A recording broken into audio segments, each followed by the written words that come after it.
एक गांव में एक अंधी विधवा औरत रहती थी।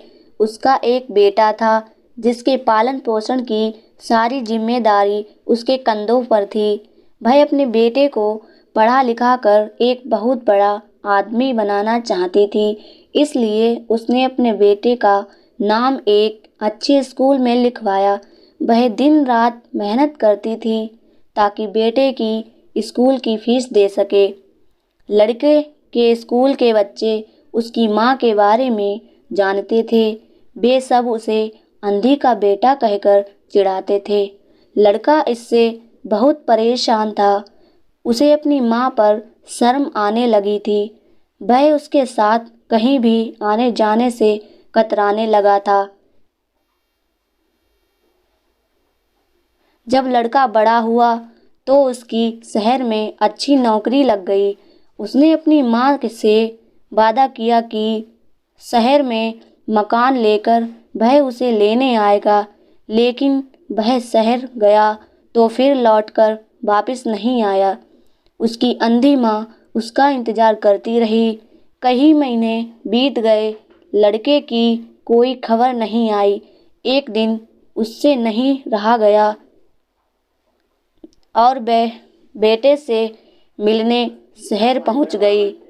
पूछते पूछते वह बेटे के ऑफिस पहुंची। वहां सिक्योरिटी गार्ड ने उसे रोक दिया। अंधी माँ ने गार्ड को अपने बेटे का नाम बताया और बोली कि उससे जाकर कह दो कि गांव से कोई मिलने आया है। गार्ड ने जाकर उसके बेटे को बताया। बेटे ने ऑफिस की खिड़की से देखा तो उसे अपनी माँ गेट के बाहर खड़ी नजर आई। वह ऑफिस में सबके सामने अपनी माँ की वजह से शर्मिंदा नहीं होना चाहता था। उसने कहला दिया कि वह ऑफिस में नहीं है। अंधी औरत वहाँ से चली गई। शाम को वह लड़का ऑफिस से घर जाने के लिए निकला। रास्ते में एक जगह काफ़ी भीड़ जमा थी। वह अपनी गाड़ी रोककर भीड़ के पास पहुंचा तो बीच सड़क में अपनी माँ को मरा पाया।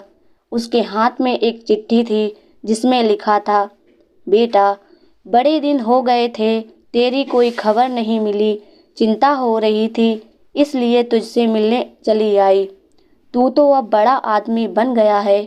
तुझसे मिलना अब शायद मुझ गरीब की किस्मत में नहीं, लेकिन मैं बहुत खुश हूँ तेरे लिए। तूने अपना ही नहीं, मेरा सपना भी पूरा किया। मलाल है कि तेरी तरक्की देखकर नहीं सकती। काश बचपन में तेरी आंखों में सरिया ना घुसा होता और मुझे तुम्हें अपनी आंखें ना देनी पड़ती, तो तेरी तरक्की अपनी आंखों से देखकर सुकून से मरती। तेरी अंधी माँ। यह पढ़कर लड़का फूट फूट कर रोने लगा। जिस अंधी माँ पर उसे शर्म आती थी, उसने उसके लिए कितना बड़ा बलिदान किया था। वह आत्मग्लानि से भर उठा और जिंदगी भर वह खुद को माफ़ नहीं कर पाया। दोस्तों, माता पिता अपने बच्चों के लिए अपना सब कुछ न्यौछावर कर देते हैं। उनका हमेशा सम्मान करना चाहिए। आशा करती हूँ कि यह वीडियो आपको अच्छी लगी होगी, तो प्लीज़ हमारे चैनल को सब्सक्राइब करें, वीडियो को लाइक एंड शेयर करें। धन्यवाद।